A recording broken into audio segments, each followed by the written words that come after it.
अस्सलाम वालेकुम, मैं हूं आदिल शाज़ेब। गैर यकीनी, बेचैनी और तसादुम, ये वो तीन अल्फाज हैं नाज़रीन जो इस वक्त मुल्की सियासत की भरपूर तरीके से तर्जुमानी कर रहे हैं। सियासी जमातें आपस में दस्तो गरेबा हैं, इदारों से भी टकराव के दर पे हैं, हुकूमतें भी आमने सामने खड़ी हैं। और ये सब कुछ एक ऐसे वक्त में हो रहा है जब मुल्क में असल मसला जो है वो महंगाई और सैलाब की आफतों से निढाल जो अवाम है वो हमारे सामने है। लेकिन सबकी मरकज़ निगाह खुसूसन मीडिया की सियासी और कानूनी महाज पर होने वाले मुमकिन पेशरफ्त और इदारों में होने वाली तकर्रियाँ हैं। अपोजिशन रहनुमा और साबिक वज़ीर आज़म इमरान खान जो है वो हुकूमत मुखालिफ महाज को हतमी मोड़ पर ले आए हैं और आज बिला आखिर उन्होंने अपनी तहरीक के आगाज का दिन बता दिया। आपने आज वादा करना है, मैं जो अब इस तहरीक में निकल गया हूँ, मेरी हफ्ते से ये तहरीक शुरू हो जाएगी। आपने मेरे साथ निकलना है जब मैं आपको कॉल दूं।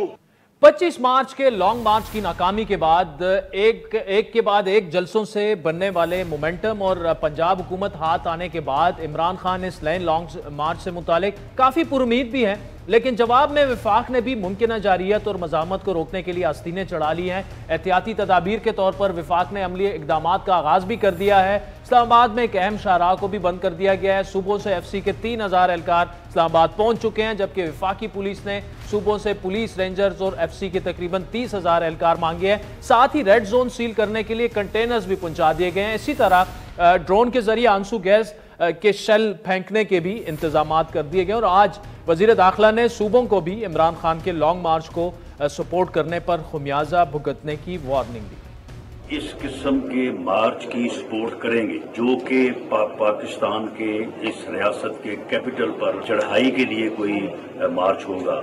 जो सूबे उसको सपोर्ट करेंगे, they will violate the constitution, that those provincial governments will violate the constitution और उसके फिर कॉन्सिक्वेंसेस। दूसरी जानिब एक दूसरे के खिलाफ सियासी दावपेच भी पूरी तरह आजमाए जा रहे हैं। गुज़श्ता 2 रोज से CCP और लाहौर के तबादले के मामले पर वफाक और पंजाब आमने सामने खड़े हैं। IG पंजाब के मना करने के बावजूद CCP और लाहौर की जानिब से वज़ीर इत्तलात मरियम औरंगज़ेब और वज़ीर आज़म शहबाज शरीफ के मामले खसूसी अता तारड़ पर दहशतगर्दी का पर्चा दर्ज करने पर वफाक ने CCPO को तब्दील किया, लेकिन उन्होंने चार्ज छोड़ने से इनकार किया और आज वज़ीर आला पंजाब परवेज़ इलाही की जानिब से उनको मुबारकबाद देने के मनाजिर ने इंतज़ामी मामलात में भरपूर सियासी मुदाखलत और सियासी तसादुम को वाज़ेह कर दिया।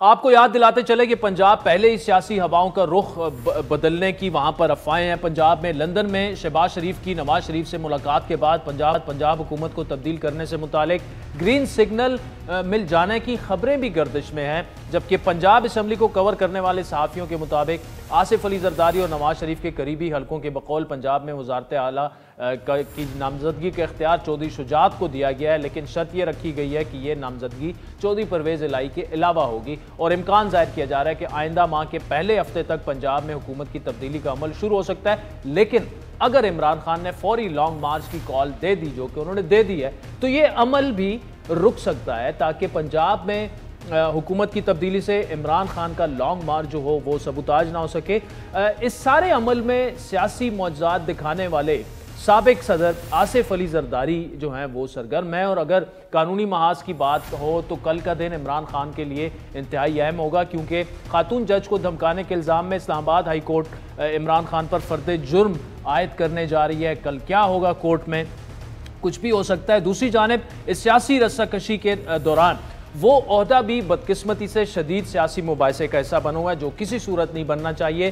23 नवंबर को army chief general Qamar Javed Bajwa की रिटायरमेंट से पहले नए आर्मी चीफ की तैनाती सियासी फरीकैन के दरमियान भरपूर पॉइंट स्कोरिंग उसकी नज़र हो रही है। साबिक वज़ीर आज़म इमरान खान मुसलसल इदारे को ललकार भी रहे हैं और रेड लाइन्स भी अबूर कर रहे हैं। साथ ही हुकूमती हिकमत अमली बिलखुसूस साबिक वज़ीर आज़म नवाज शरीफ की मुशावरत पर कानूनी चारजोई का इंदिया दे चुके हैं। गो के इस मामले में नून लीग का कैंप तो मुसलसल इमरान खान को आड़े हाथों ले रहा है, लेकिन मानी खेज तौर पर पीपल्स पार्टी की जानिब से इस हवाले से कोई बयान ताहाल नजरों से नहीं गुजरा। ऐसा क्यों है और क्या पीपल्स पार्टी आर्मी चीफ की तैनाती पंजाब हुकूमत की तब्दीली और इमरान खान से टकराव को लेकर पूरी तरह नून लीग के साथ ऑन बोर्ड है। इसलिए गुफ्तगू करेंगे वज़ीर-ए-आज़म के मुशीर कमर ज़मान कायरा साहब हमारे साथ मौजूद हैं, जबकि अगले सेगमेंट में तहरीक इंसाफ के सीनियर रहनुमा साबिक गवर्नर सिंध इमरान इस्माइल भी हमारे साथ होंगे, जिनके बारे में इतलात हैं कि वो हुकूमती कैंप को बड़ा सरप्राइज देने के लिए हुकूमती इत्तेहादी बिलखुसूस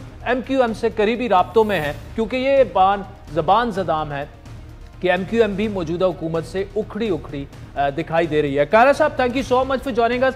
सर, इमरान खान ने बाकायदा तरीके का ऐलान कर दिया है और उनको उम्मीद है कि पूरा पाकिस्तान उनके साथ इस्लामाबाद की जानिब उमड़ आएगा। 1 या 2 हफ्तों में, मतलब वो आ जाएंगे शायद 1 या 2 दिनों में। अगर हम देखें तो माशी मामलात भी संभल नहीं पा रहे, हुकूमत पर तनकीद भी हो रही है, रुपए भी डिवैल्यू हो रहा है। ये बड़ा चैलेंजिंग टाइम है कारा साहब आपकी गवर्नमेंट के लिए। खान साहब के इस्लामाबाद पे आने का या एहतजाज का है अदल, इस वक्त ना सारे सियासतदानों को ठहर के देखने की जरूरत है, हमारे इदारों को भी ठहर के सोचने की जरूरत है। मसला ये है कि एक तो तरीकाकार आइन में दर्ज है, कानून में दर्ज है, जमहूरी तरीका है कि आप हुकूमत को डिसलॉज करने की कोशिश कर लें।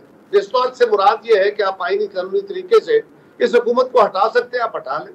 हमने भी खान साहब की हुकूमत को एक आईनी तरीके से हटाया है, लेकिन या ये है कि लोग बाहर निकल के एहतजाज करते हैं। आपने देखा बड़े मुश्किल फैसले, बड़े गैर मकबूल फैसले हमें करने पड़े, लेकिन लोगों ने बर्दाश्त किए। लोगों की जिंदगी में तकलीफ बहुत पड़ी, तो कोई शक नहीं है, लेकिन बर्दाश्त इसलिए किए कि और लोगों को पता है कि और कोई रास्ता नहीं है।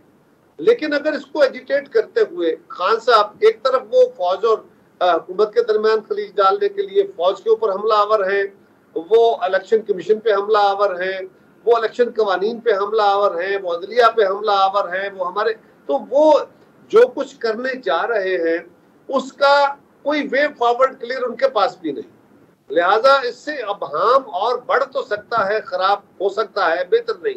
खान साहब अगर समझते हैं कि वो इस्लामाबाद का मुहासरा करके सारी तरफ से इस्लामाबाद पे हल्ला हो जाएगा, तो अब इस जदीद अहद में जदीद जो जमहूरी रियासतें हैं, जिसमें पाकिस्तान एक ग्रोइंग रियासत है, ग्रोइंग डेमोक्रेसी की रियासत है, यहाँ पे अगर हल्ला बोल के, धावा बोल के और मुहासरा करके आप दारुल हुकूमत का आप हुकूमत हासिल करना चाहेंगे, तो ये बादशाहों के दौर में तो होता रहा, अब इसका दौर नहीं रहा।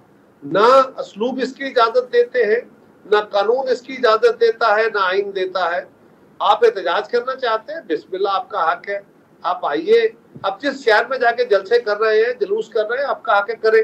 लेकिन अगर आप इस्लामाबाद का मुहासरा करना चाहेंगे तो ये तो जमहूरियत के अंदर ना है, ना ये मुमकिन है। और खान साहब को भी सोचना चाहिए कि सिर्फ अपने इक़्तिदार के लिए अगर वो जमहूरी रवैये छोड़ेंगे तो ना उनका फायदा होगा, ना मुल्क का फायदा होगा। हम उनके एहतजाज के हक को मानते हैं, लेकिन अगर जमहूरियत चलानी है इस मुल्क में, आदल अगर चलानी है, जो कि चलाने के बगैर गुजारा नहीं है, तो फिर उसके फ्रेमवर्क के अंदर रह के काम करना होगा। उसके फ्रेमवर्क से बाहर निकल के आप कहें कि मैं जमहूरियत के फ्रेमवर्क से बाहर जा रहा हूं, लेकिन मैं जमहूरियत की खिदमत करूंगा, तो इससे होता नहीं है, दुनिया में ऐसा कभी हुआ नहीं। कारा साहब ये बताइएगा, 70 रुकनी काबीना और एक ऐसे वक्त में जब मुल्क डूबा हुआ है सैलाब में, अवाम में खान साहब का ये बयानिया आप माने ना माने मकबूल हो रहा है। अब तो मोहम्मद जुबैर साहब भी यहाँ तक कह गए कि हम एक वक्त में कहते थे जहर खाने के पैसे नहीं है, तो 70 रुकनी काबीना को कैसे डिफेंड किया जा सकता है। जिस तरह मैंने कहा, एक तरफ सैलाब है, इकोनॉमी की ये सिचुएशन है, ये जो मामला चल रहे हैं उसमें खान साहब की मकबूलियत में इजाफा हो रहा है, और आम लोग अगर उनके साथ निकल आए इस्लामाबाद की जानिब, तो आपको वैसे ही 5-6 चैलेंजेस का सामना है। ये तो खुदा न खास्ता टकराव की सूरत हाल बन जाएगी आगे जाकर। कि पहली गुजारिश ये है कि ये टकराव कौन कर रहा है, इसका डिटरमिन करना पड़ेगा ना। खान साहब करने जा रहे हैं तो इसका नफे नुकसान के जिम्मेदार भी वही होंगे। दूसरी गुजारिश ये है कि हुकूमत क्या कर रही है, क्या हमारे पास कोई दीगर ऑप्शंस हैं कि हम वो ऑप्शन अडॉप्ट करके पाकिस्तान की इकोनॉमी को संभाल सकते हैं। क्या इस वक्त जो हमारे फ्लड की सूरत हाल है, क्या वो बेहतरी की तरफ जा सकती है। खान साहब फौरी इलेक्शन मांग रहे हैं, जिन इलाकों में अगले 2 महीने तक जमीनें खुश्क होने के इम्कान नहीं, कैसे इलेक्शन करा लेंगे आप। आपके मुल्क में जब बर्फानी इलाकों के अंदर इलेक्शन नहीं हो पाएंगे तो कैसे मुमकिन होगा कि आप अर्ली इलेक्शन की तरफ जा पाए। तीसरा यह है कि अगर खान साहब एक बात इनकी फर्ज करें किसी वक्त पे हुकूमत कहती है कि अच्छा जी इस पे सोचते हैं, आए बैठते हैं, तो अगला स्टेप उनका होगा कि सिलेक्शन कमीशन को मैं नहीं मानता, इसको निकालें। वो सिलेक्शन कमीशन को बनाएगा कौन? अच्छा फर्ज करें उनके ये मुतालबा भी मान लिया, तो फिर अगला इलेक्शन कमीशन कौन तश्कील देगा? खान साहब तो इस वक्त गेम में नहीं है, तो फिर जो लीडर ऑफ द हाउस और लीडर ऑफ द अपोजिशन मुशावरत करके नए इलेक्शन, मैं मफरूजे के ऊपर बात कर रहा हूँ जी, नया इलेक्शन कमीशन तश्कील देंगे, उसको भी नहीं मानेंगे। फिर इलेक्शन कवानीन के ऊपर आ जाएंगे कि इलेक्शन कानून खत्म करो। फिर वो ये कहेंगे, जो ये कह रहे हैं कि जी आर्मी चीफ का तकर्रर ऐसे नहीं होना चाहिए, जो बिल्कुल उनका हक नहीं है, जो बिल्कुल नामुनासिब तजवीज है, बिल्कुल नामुनासिब राय है, लेकिन फिर केटेगर गवर्नमेंट के ऊपर उनका होगा। तो खान साहब की ख्वाहिश का कितना एहतराम हो सकता है, वो कितनी अकोमोडेट हो सकती है, ये आप भी सारे दोस्त समझिए, हम भी इसको देख रहे हैं और पाकिस्तान के लोग भी इसको जानते हैं। खान साहब अगर ये रास्ता इख्तियार करेंगे तो हुकूमत तो जो रास्ता उन्होंने इख्तियार करना है, जो कार्रवाई करनी है, वो तो ठीक नुकसान होगा। और ये नुकसान करने के जिम्मेदार कौन होंगे, कौन हमलावर होंगे, कौन इस वक्त जो अबतरी की सूरत हाल है वो पैदा कर रहे हैं? आप जानते हैं ना कि अगर आज इलेक्शन का ऐलान हुआ तो खान साहब का अगला मुतालबा क्या होगा, उससे अगला क्या होगा। तो ये मुमकिन नहीं है कि आप अपनी, अगर आपको ये गुमान है कि पॉपुलैरिटी है, तो पॉपुलैरिटी के इस घमंड में भी, फर्ज करें आपने पंजाब में इलेक्शन जीते, वेरी गुड, आपका पॉपुलैरिटी का इजहार हो गया, उसके बाद आपने को बड़ा काम नहीं किया और हमने को बड़ा खराब नहीं किया कि हमारी पॉपुलैरिटी बहुत खराब हो गई और उनकी पॉपुलैरिटी बहुत बढ़ गई। तो उसमें भी फर्ज करें वो सीटें ठीक है, लेकिन अगर कलेक्टिवली वोट देखेंगे तो वोट उनके खिलाफ भी 50% के करीब, उससे ज्यादा पड़े हैं, कम नहीं पड़े। लिहाजा वो सारे मुल्क के नुमाइंदे नहीं है, वो अवाम के अंदर मकबूलियत की बुनियाद पे अपनी डिक्टेशन नहीं दे सकते। ये जमहूरियत में मुमकिन नहीं है। अगर आप, मैंने पहले भी कहा कि अगर आप अथॉरिटी उनकी तरफ जाना चाहते हैं, अगर आप जमहूरियत का कला कमा करके जाना चाहते हैं, तो फिर बिस्मिल्लाह। ठीक, चलें, आप हमारे साथ मौजूद रहेगा। नाज़रीन, ब्रेक के बाद कारा साहब से एमक्यूएम पर सवाल करते हैं। एमक्यूएम भी उखड़ी सी नजर आ रही है, और पंजाब में पीपल्स पार्टी का क्या प्लान है? क्या नून लीग जो रिजीम चेंज वहां पर चाह रही है, परवेज इलाही को घर भिजवाना चाह रही है, क्या पीपल्स पार्टी उसके लिए तैयार है? कारा साहब, आपने दुरुस्त फरमाया, इत्तेहादी हुकूमत के अपने मसाइल होते हैं, पीपल्स पार्टी ने अपने उनके मतलब मुतालबात होंगे, एमक्यूएम के अपने मसाइल होंगे, मौलाना साहब के अपने मामलात होंगे। तो ये शहबाज शरीफ साहब के लिए ऑब्वियसली एक बड़ा चैलेंजिंग टाइम है। गुज़श्ता हफ्ते से एमक्यूएम भी नाराज़ है और आगे चलकर हम उस पर तफसीली गुफ्तगू भी करेंगे, लेकिन अगर एमक्यूएम आपसे पीछे हट जाती है फिर तो हुकूमत ही गिर जाएगी। ना, पहली बात तो ये है कि हुकूमत तो वही होती है जो अक्सरियत के साथ चल रही होती है। अगर कोई अकलियत में हुकूमत तब्दील हो जाती है तो फिर तो यकीनन उसके लिए मसाइल होंगे, कोई दूसरी राय नहीं है इस पे, एग्रीड। लेकिन ये मैंने पहले दिन जब हमारी हुकूमत बनी थी उस वक्त भी मेरा ये व्यू था, बार बार मैंने ये बात इस पे जोर देके कहता रहा हूँ कि जितनी बड़ी हुकूमत होती है उसमें अपॉर्चुनिटीज भी उतनी होती है, स्ट्रेंथ भी उतनी होती है, क्योंकि उतने ज्यादा उसके स्टेक होल्डर उसकी ओनरशिप दे रहे होते हैं, और उसके अंदर फिर प्रॉब्लम्स भी उतने बड़े पैदा होते हैं। लेकिन स्ट्रेंथ ये होती है कि आपकी लीडरशिप उन सब मामलात को हल करने की अहलियत रखती है। ठीक, लिहाजा ये जो इससे पहले भी हुए, लेकिन अगर आप गौर करें तो पंजाब की हुकूमत के भी खान साहब के साथ कई इश्यूज के ऊपर डिफरेंसेस आए। इवन ये जो आर्मी चीफ के तकर्री है उसके ऊपर जो बयानबाजी है, जिस तरह का रवैया आया उसके ऊपर भी आप देख लीजिए। तो ये छोटे मोटे इख्तलाफात चलते रहते हैं, इससे कोई बड़ा नहीं प्रॉब्लम नहीं होगा। हाँ, ये बात दुरुस्त है कि अगर इत्तेहादी हुकूमत के साथ नहीं रहते और हुकूमत तकलीफ में तब्दील हो जाती है तो हुकूमत नहीं रहती, लेकिन ऐसा होगा नहीं इंशाल्लाह। बट एक बात याद रखिए जी, इकोनॉमी के अंदर बेहतरी की पूरी कोशिश की जा रही है इंशाल्लाह। उसमें आपने देखा कि हमारे फैसलों की बदौलत बेहतरी भी आई, लेकिन फिर जब पाकिस्तान की एक वो जमात जिसको आप कह रहे हैं कि बड़ी मकबूल जमात है, अगर वो जमात पाकिस्तान की इकोनॉमी के ऊपर एक और हमला आवर होती है, एक और ड्रोन अटैक करती है कि जी इसका IMF की डील ना मिचोर हो पाए, वो एक और ड्रोन अटैक करती है कि जी इनको बाहर से मदद ना मिले क्योंकि उसमें ट्रांसपेरेंसी नहीं है, तो इस तरह की सूरत हाल से नुकसान तो मुल्क का हो रहा है। बट एक बात याद रखिए, खान साहब की कितनी बड़ी काबीना थी, उनको तो ये मजबूरियां नहीं थी, उनके तो इतने बड़े इत्तेहादी नहीं थे, उनके भी नंबर तकरीबन यही थे। यानी उनके अगर काबीना को और स्पेशल असिस्टेंट्स को देखे, एक तो स्पेशल असिस्टेंट काबीना का हिस्सा नहीं होते, काबीना उतनी है जो आइन के अंदर दर्ज है, और आइन में मेरे ख्याल में 34 या 35 वजारतें हैं, उतने ही वजीर हैं, 5 हमारे एडवाइजर्स हैं, 5 ही है, उससे ज्यादा नहीं है। बाकी स्पेशल असिस्टेंट्स होते हैं। और उसमें भी मैंने पहले भी गुजारिश की है कि जो असेंबली मेंबर्स हैं उनकी तनख्वाहें जो है वो ऑलरेडी असेंबली मेंबर्स के तौर पे वो ले रहे होते हैं, और जो असेंबली मेंबर्स नहीं होते उनको कोई 1.5 लाख 2 लाख के दरमियान, 2.25 लाख के दरमियान तनख्वाह मिलती है। वो इतना बड़ा बोझ नहीं है, लेकिन वो बड़ा थोड़ा नंबर है। और तनकीद करने के लिए जरूरी है कि पिछली हुकूमत के भी टोटल नंबर को देखा जाए कि वो क्या था। हालांकि वो 2 या 3 जमातों की हुकूमत थी, उनकी ये मजबूरी नहीं थी, वो अक्सरियत की खुद हुकूमत थे। लेकिन ये बात बहरहाल दुरुस्त है कि इस तरह के फैसले गैर मकबूल होते हैं, लेकिन कुछ जगहों पे आपको थोड़ी बहुत एडजस्टमेंट करनी। कारा साहब, क्या ये फैसला हो चुका है हुकूमत की जानिब से कि पंजाब में परवेज इलाही साहब को हटाया जा रहा है, हुकूमत चेंज की जा रही है, नून लीग को लाया जा रहा है? ऐसा मैंने तो बहुत दफा इसकी तरदीद की, मेरे इल्म में तो ऐसा कुछ नहीं है जी। नहीं अभी हमारे साथ इसकी कोई डिस्कशन हुई है।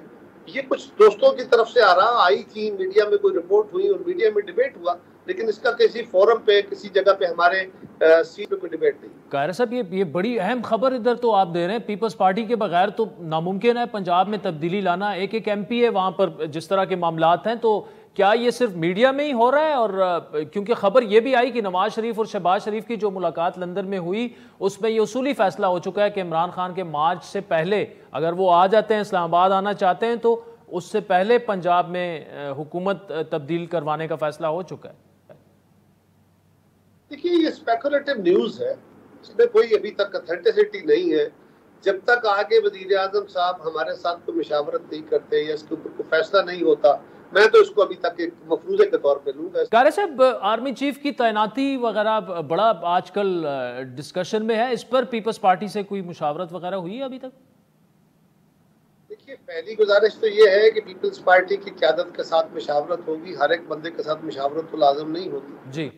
दूसरी बात यह है आदिल कि आर्मी चीफ की तकर्री एक आईनी तकाजा है, वो एक तरीकाकार दर्ज है कानून में, उसके मुताबिक होनी है। खान साहब ने उसको भी मुतराजा बनाने की कोशिश की है, लेकिन वो जब होगी उसके लिए वजीर आजम की अपनी सवाबदीद है।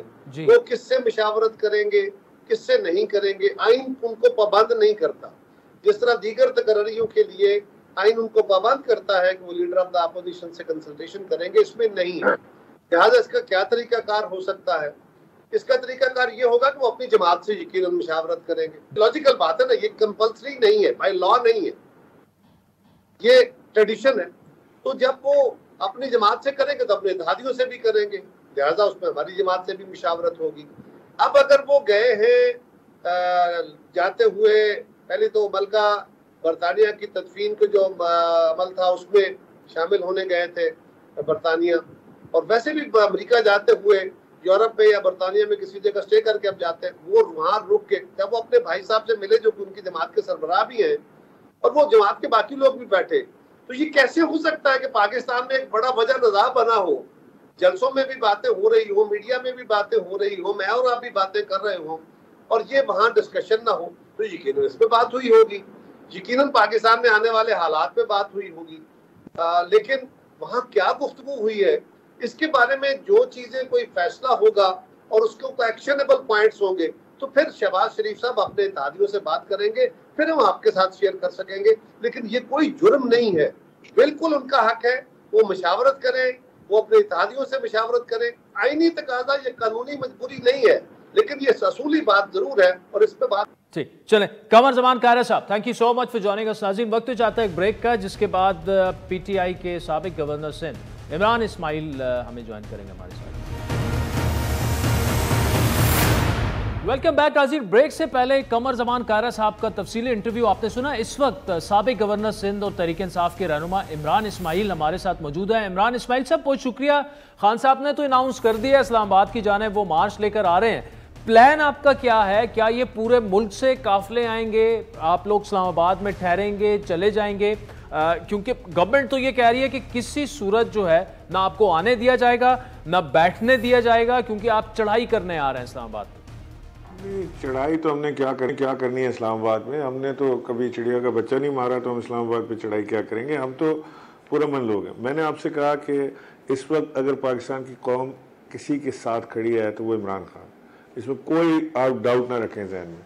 इमरान खान एक अमन पसंद आदमी है, इमरान खान एक दहशतगर्द किस्म का आदमी नहीं है। और ये ज़बान जो राना सनाउल्लाह इख्तियार किए हुए हैं, ये अवाम को इग्नाइट कर रही है। इससे अवाम जो है वो गुस्से में आ सकती है, और एक दफ़ा अवाम गुस्से में आ जाए और मॉब गुस्से में आ जाए, और वो एक बड़ा जो रेला है, सैलाब है, समंदर है अवाम का जो आ रहा है, उसको जब आप गालम गलोच शुरू करेंगे और उसको मार कुटाई से रोकने की कोशिश करेंगे और आप ये ज़बान इस्तेमाल करेंगे जो राना सनाउल्लाह कर रहे हैं, तो फिर उसके जिम्मेदार खुद राना सनाउल्लाह होंगे, इमरान खान नहीं होंगे।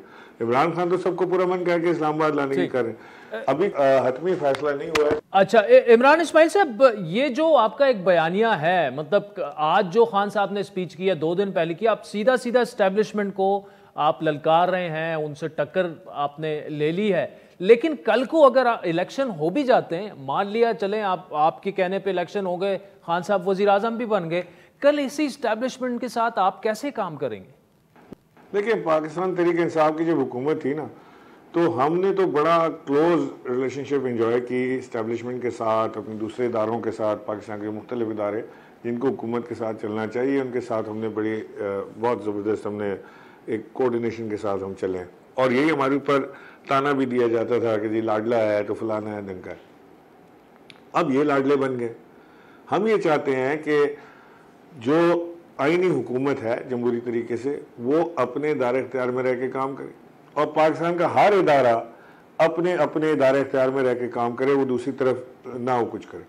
इसमें कौन सी हमने कोई गलत बात कर दी? हमने कभी इस्टेब्लिशमेंट को गाली नहीं दी। आप बता दें मुझे कब हमने दी? मैं आपको 10 ऐसी ओकेजन दिखा देता हूँ जिसमें नवाज शरीफ ने sitting chief of army staff का नाम लेके उनको बुरा भला कहा। मैं आपको ऐसी 4-6 आपको दिखा देता हूँ फुटेज जिसके अंदर मरियम नवाज ने आर्मी के खिलाफ नारे लगवाए। मैं आपको ऐसी फुटेज दिखा देता हूँ जिसमें आसिफ साहब जो हैं, ख्वाजा आसिफ साहब, वो असेंबली में खड़े होके आपके आर्मी चीफ के बारे में क्या कहते रहे हैं, ये राना सनाउल्लाह क्या कहते रहे हैं, ये सारे पूरा खानदान क्या कहता रहा है। वो अब वो लाडले बन गए, पहले वो हमें लाडला कहते थे। हमारा मकसद ये है कि पाकिस्तान में सिर्फ एक हल है पाकिस्तान को इस भंवर से निकालने का, वो है आज़ादाना इंतखाबात और अर्ली इलेक्शंस। अर्ली इलेक्शंस जब होंगे, स्टेबल गवर्नमेंट आएगी, पाकिस्तान के ऊपर इन्वेस्टमेंट के दरवाजे खुलेंगे, पाकिस्तान के ऊपर लोग भरोसा करने जाएंगे, पाकिस्तान की हुकूमत पर लोग भरोसा करेंगे। तो लेकिन इमरान इस्माइल साहब देखिए, आप ना इलेक्शन कमीशन को मानते हैं, एस्टैब्लिशमेंट से आपकी लड़ाई है, ना आप अदलिया को मानते हैं, जजेस को आप जिस तरह से हो रहा है, सारे इदारों से आपकी लड़ाई है। तो मुल्क तो देखिए एक आइन के तहत चलता है। कल को निगरान हुकूमत आएगी तो खान साहब से तो मुशावर, वो अपोजिशन लीडर है, ये मामला कैसे चलेगा? मतलब एक तरफ अगर सैलाब आया हुआ है, आधा मुल्क आपका डूबा हुआ है, आप किस मुंह से लोगों से वोट मांगने जाएंगे? मतलब ये किस तरफ जा रहे हैं? नहीं देखिए, आपने 2-3 बातों को कर दिया, मुझे ज़रा इसको सॉर्ट आउट करने दें। पहली बात तो आपको मैं बता दूं कि इमरान खान साहब किसी से नाराज़ नहीं है। इमरान खान साहब अगर नाराज़ हैं, अगर फ़िलहाल मिसाल के तौर पर आपने कहा कि इस्टेब्लिशमेंट से नाराज़ हैं जी, तो अगर वो नाराज़गी दूर भी हो सकती है, उसमें कोई हमारी ज़ाती अना या कोई ऐसी चीज़ शामिल नहीं है। इमरान खान साहब तो बार बार कहते रहे कि पाकिस्तान की अफवाज जो है वो मजबूत, पाकिस्तान की अफवाज बेइंतहा ज़रूरी है एक मजबूत पाकिस्तान के लिए, क्योंकि पाकिस्तान के हॉस्टाइल नेबरहुड हैं। हमें पता है कि इंडिया हमारे ऊपर गलत निगाह रखता है, हमें इल्म है कि पाकिस्तान के इधर उधर से बॉर्डर्स के ऊपर से बार बार इन्फिल्ट्रेशन होती है। हमें इल्म है कि पाकिस्तान के इस चीज़ को रोका जाता है, तो पाकिस्तान आर्मी के लोग हैं, जवान हैं, जो अपनी जानें देकर रोकते हैं। लेकिन अगर इमरान खान साहब एक बात, यानी बात पे तो आप नहीं रोक सकते। आप अगर इमरान खान साहब ये कह रहे हैं कि नवाज शरीफ फैसला नहीं कर सकता आने वाले आर्मी चीफ का क्योंकि वो कन्विक्टेड है, एक सीक्रेट एक्ट है, शहबाज शरीफ जाके पाकिस्तान के सीक्रेट से डिस्कस नहीं कर सकता, इसमें क्या बुराई है? इसमें कौन सी दुश्मनी की बात कर दी हमने? कोई दुश्मनी नहीं है। हम तो पाकिस्तान के इदारों की वक़ार को बुलंद करने की बात करें। कैसे मुमकिन है कि एक कन्विक्टेड आदमी जो मफरूर है, पाकिस्तान से भागा हुआ है, वो पाकिस्तान के इंतहाई हसास और इम्पोर्टेंट ओहदे का इंतखाब कर रहा है बैठ के? How possible? अच्छा ये बताएं, आप एमक्यूएम से भी राब्ते में हैं, एमक्यूएम नाराज है हुकूमत से, इस बात के कितने चांसेस हैं कि एमक्यूएम हुकूमत छोड़ दे? देखिए, एमकेएम से मैं राब्ते में हूँ और मैं राब्ते में रहता हूँ। एमकेएम में मेरे दोस्त भी शामिल हैं। जिस वक्त हमारी बड़ी टेंशन एमकेएम से होती थी उस वक्त भी मेरे वहाँ पे कुछ एक दो ऐसे दोस्त, दरीना दोस्त थे जिनसे मेरी मुलाकात रहती थी। अब भी मेरी एमकेएम के दोस्तों से मुलाकात रहती है और आगे भी रहेगी उनके साथ, वो दैट इज़ नो इशू। लेकिन जाहिर है कि जब हम मिल बैठते हैं कोई अपने दोस्तों के साथ तो हर तरह की बातचीत भी होती है, उसमें सियासत भी आती है, ये हुकूमती इक़दाम, अच्छे बुरी चीज़ें सभी डिस्कस होती हैं। तो यस, अगर to cut the long story short, अगर आप पूछ रहे हैं कि आप एमकेएम से राब्ते में हैं तो जी मैं एमकेएम से राब्ते। चले इमरान इस्माइल साहब, thank you so much for joining us. Sajid, वक्त तो चाहता है एक ब्रेक का, जिसके बाद वफाकी वजीर और नून लीग के रहनुमा एहसन इकबाल साहब के केस की बात करेंगे। आज बड़ा अहम एक फैसला आया। ब्रेक। वेलकम बैक नाज़रीन। एहसन इकबाल के खिलाफ नारोवाल स्पोर्ट्स कॉम्प्लेक्स केस का ड्रॉप सीन हो चुका है। वफाकी वजीर एहसन इकबाल को कानूनी जंग में आज बड़ी कामयाबी मिली जब इस्लामाबाद हाई कोर्ट ने उनके खिलाफ रेफरेंस को खारिज करते हुए उन्हें बरी कर दिया। इस्लामाबाद हाई कोर्ट के चीफ जस्टिस मिस्टर जस्टिस अतर मिनल्ला की सरबराही में आज बेंच ने समाअत के दौरान नैब की कार्रवाई की जो है वो इंतहाई सख्त अल्फाज में उनको तनबीह की। आज की समाअत नैब के इदारे तफ्तीश और एहसन इकबाल को बज़ाहिर सियासी इंतकाम का निशाना बनाने वालों के खिलाफ एक चार्जशीट से बिल्कुल कम नहीं है। ये कार्रवाई साबिक हुकूमत के एहतसाबी बयानिए को एक बार फिर बेनकाब कर गई है। अब अगर इस लैंडमार्क समाअत की बात हो तो अदालत आलिया ने नैब के तफ्तीशी अफसर से इस्तिफसार किया कि इसमें करप्शन कहाँ हुई वो बताया जाए। आपको केस कब मिला? तफ्तीशी अफसर ने जवाब दिया कि मुझे 2018 में ये केस मिला और एहसन इकबाल को 2019 में गिरफ्तार किया गया। इस मौके पर नैब प्रोसिक्यूटर ना होने की वजह से केस की समाअत मुलतवी करने की इस्तदा की गई, जिससे अदालत ने मुस्तरद कर दिया। चीफ जस्टिस ने कहा कि एक नामालूम अखबार से चेयरमैन नैब ने जो है उसको उठाकर कार्रवाई शुरू कर दी। CDWP होती क्या है, आपने ये क्या किया है, बगैर रेफरेंस जो है मालूम किए बगैर रेफरेंस दायर कर दिया। तफ्तीशी अफसर को मुखातिब करते हुए चीफ जस्टिस ने कहा कि जिस सेक्रेटरी को वादा माफ गवाह बनाया उसका बयान देखा है, आपने पब्लिक का जो प्रोजेक्ट है वो आपने रोक दिया, उसके अखराजात में इजाफे का सबब कौन बना, किससे पूछा जाए। तफ्तीशी अफसर ने कहा कि इस केस को तरमीमी ऑर्डिनेंस के तहत देख रहे हैं, जिस पर चीफ जस्टिस ने कहा कि तरमीमी ऑर्डिनेंस का तो ताल्लुक ही नहीं है इससे, आपका काम करप्शन देखना था, करप्शन को छोड़कर आप और कामों में लग गए। उन्होंने मजीद कहा कि यह मनसूबा 18वीं तरमीम के बाद सूबाई मामला था, वहाँ से यह मनसूबा बैनुस-सूबाई राब्ता वजारत को दे दिया गया। चीफ जस्टिस ने इस्तिफसार किया तो क्या एहसन इकबाल बैनुस-सूबाई राब्ता के वजीर थे? इस पर तफ्तीशी अफसर ने जवाब दिया कि एहसन इकबाल वजीर मनसूबा बंदी थे।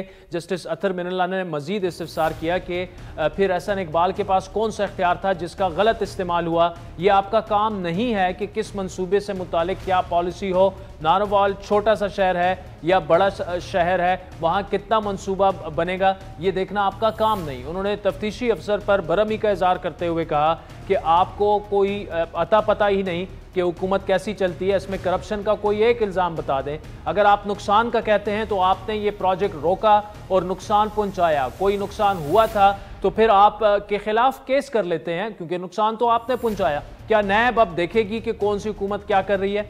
चीफ जस्टिस ने मजीद कहा कि अगर नुकसान की बात है तो आपने प्रोजेक्ट रुकवाकर उसे नुकसान पहुंचाया। किस अखबार की खबर पर यह केस बना था? जिस पर तफ्तीशी अफसर ने जवाब दिया कि मेट्रो वॉच की खबर पर यह पूरा केस बना। अदालत ने पूछा मेट्रो वॉच कहाँ का अखबार है, क्या लिखा था, इसको पढ़े। क्या चेयरमैन नैब ने यह हकायक चेक किए कि ये दुरुस्त हैं या नहीं? एक पब्लिक वेलफेयर प्रोजेक्ट से मुतालिक करप्शन का केस इस बुनियाद पर शुरू किया। आप ये बताएं केस किधर है इस वक्त?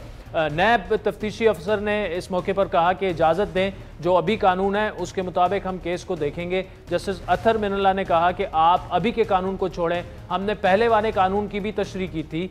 CDWP में 30 लोग थे, क्या इन सब ने करप्शन की? तफ्तीशी अफसर ने कहा कि अगर अदालत कुछ वक्त दे तो भरवाना साहब दलाइल देंगे, जिस पर चीफ जस्टिस ने कहा कि आपको बहुत वक्त दे चुके हैं, किसने 2000 से 2010 तक प्रोजेक्ट रोके रखा? नायब अफसर ने जवाब दिया कि उस वक्त मार्शल लॉ लगा हुआ था, जिस पर अदालत ने कहा कि फिर आप उनको पकड़ते, आपने एहसन इकबाल को क्यों गिरफ्तार किया? तो तफ्तीशी अफसर ने कहा कि वादा माफ गवाह का बयान भी था।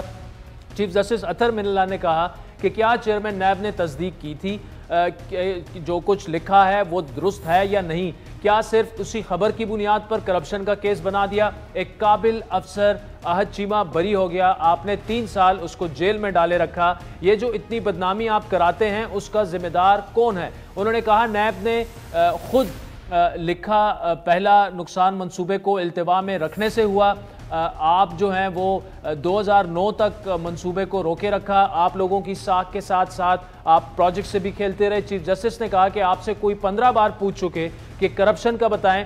एक जो है एक अखबार की खबर पर आपने प्रोजेक्ट ही रुकवा दिया। कहा गया कि भारत की बॉर्डर से थोड़ा ही दूर मंसूबा बना है, क्या आपको बेचते हैं, आप देखेंगे बॉर्डर से कितना दूर है। अगर बॉर्डर के करीब भी था तो इसमें करप्शन क्या थी? हैरत है, जिस तफ्तीशी अफसर ने एहसन इकबाल को गिरफ्तार किया उसको CDWP का पता ही नहीं था।